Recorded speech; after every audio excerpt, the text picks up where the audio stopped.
You ask Tiger to solve. This deals with linear equations with one unknown. The final result is x equals -4. Let's solve it step by step. Simplify the expression. Expand the parentheses. Multiply the coefficients. Simplify the arithmetic. Group like terms. Combine like terms.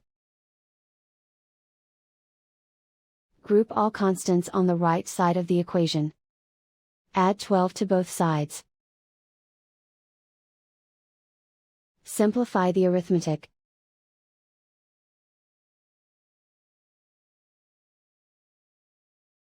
Isolate the x. Divide both sides by -3.